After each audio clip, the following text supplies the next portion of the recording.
আবারও আসছে বাংলাদেশের খবরে, এবং যেখানে কার্যত বিএনপি যখন বলছে যে ভারত দখল করবে এবং তারা বলছেন যে 4 দিনের মধ্যেই কলকাতা দখল করবে, সেই জায়গা থেকে এবার মমতার পাল্টা এবার হুঁশিয়ারি এবং বাংলা দখলের ডাক শুনে বিএনপি নেতাকে সরাসরি চ্যালেঞ্জ জানিয়েছে বাংলার মুখ্যমন্ত্রী মমতা বন্দ্যোপাধ্যায়।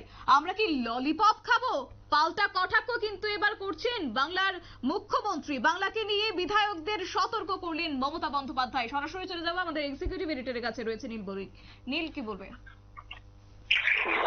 দেখো, একেবারেই মমতা বন্দ্যোপাধ্যায় আজকে বিধানসভার অধিবেশনে ছিলেন এবং শীতকালীন অধিবেশনে বাংলার অধিবেশন ছিল। সেই সময় মমতা বন্দ্যোপাধ্যায় বাংলাদেশের পরিস্থিতি নিয়ে তিনি উদ্বেগ প্রকাশ করেন।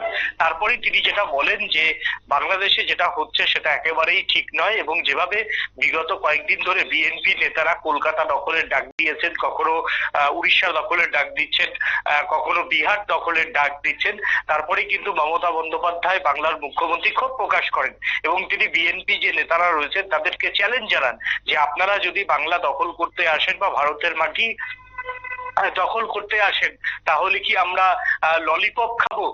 সাথে সাথেই কিন্তু বাংলার বিধানসভায় হাততালি দিতে শুরু করেন যে উপস্থিত থাকা যারা বিধায়করা রয়েছেন, এবং সেই সঙ্গে মমতা বন্দ্যোপাধ্যায় কড়া হুঁশিয়ারি দিয়েছেন যে দুই দেশের সম্পর্ক বিষয়টা যেহেতু দিল্লি দেখছেন তাই তিনি এই বিষয়ে কোনো মন্তব্য অতীতে করতে চায়নি।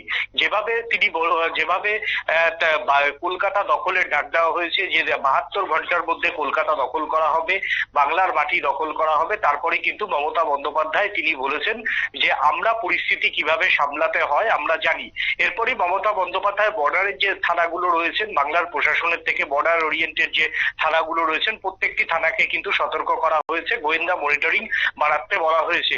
প্রয়োজনে স্থানীয় থানাগুলো যাতে বিএসএফ এর সঙ্গে সংযোগ রেখে কাজ করে সেই ব্যাপারেও কিন্তু ইতিমধ্যেই বাংলার সর্বোচ্চ প্রশাসনের মাধ্যমে নির্দেশ পৌঁছে গেছে। এবং মমতা বন্দ্যোপাধ্যায় যতটা না তার ক্ষোভ ছিল ততটা কিন্তু বিএনপি নেতাদের বিরুদ্ধে তার কটাক্ষই ছিল। এই প্রথম কিন্তু কোনো মুখ্যমন্ত্রী একেবারে সরাসরি তিনি কটাক্ষ করলেন যে আমরা কি ললিপপ খাবো। অর্থাৎ মমতা বন্দ্যোপাধ্যায় কোথাও একটা বোঝানোর চেষ্টা করেছেন যে সীমান্ত যদি অ্যাটাক হয় তাহলে বিএসএফ কি ফুল বেলপাতা দিয়ে বাংলাদেশি এই জামাত, বাংলাদেশি এই মৌলবাদী, বাংলাদেশি এই উচ্ছৃঙ্খলদের কি পুজো করবে? এই বিষয়টাই বাংলার মুখ্যমন্ত্রী বোঝাতে চেয়েছেন, এবং তাদের যে ললিপপ দিয়ে ভারতে স্বাগত জানানো হবে না কার্যত সেটাও কিন্তু তিনি স্পষ্ট করে দিয়েছেন। কিছুক্ষণ আগে আমরা দেখলাম যে বিএনপি নেতারা ত্রিপুরা দখলের ডাক দিয়েছেন। আগামীকাল তারা ত্রিপুরা আগরতলা অভিযান করবেন।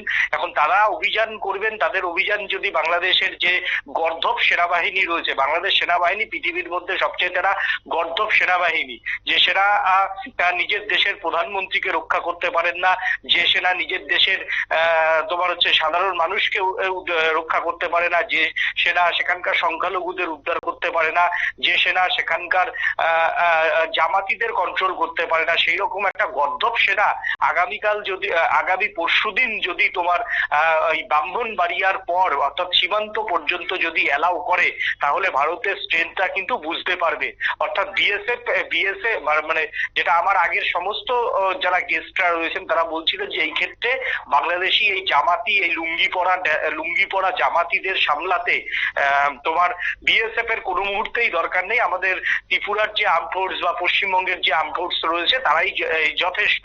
এবং সেই ক্ষেত্রে বাংলাদেশের সেনাবাহিনী বা বাংলাদেশের যারা বর্ডার সিকিউরিটি ফোর্স রয়েছেন সেই বর্ডার সিকিউরিটি ফোর্সরা যদি ত্রিপুরা বা কলকাতা দখল করে তাহলে বুধবার দিন তাহলে সমীচীন জবাব যে পাবে সে কথাই মুখ্যমন্ত্রী মমতা বন্দ্যোপাধ্যায় বিধানসভায় বোঝাতে চেয়েছেন যে আমরা কি ললিপপ নিয়ে বসে আছি। একেবারেই নীল, ধন্যবাদ তোমাকে।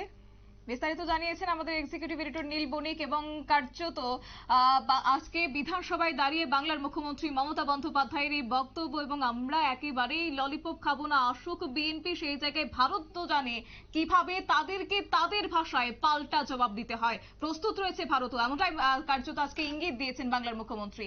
সংবাদ আপাতত এই পর্যন্তই। পরবর্তী আপডেটের জন্য চোখ রাখুন শুধুমাত্র নিউজ ভ্যানগার্ডের পর্দায়। নমস্কার।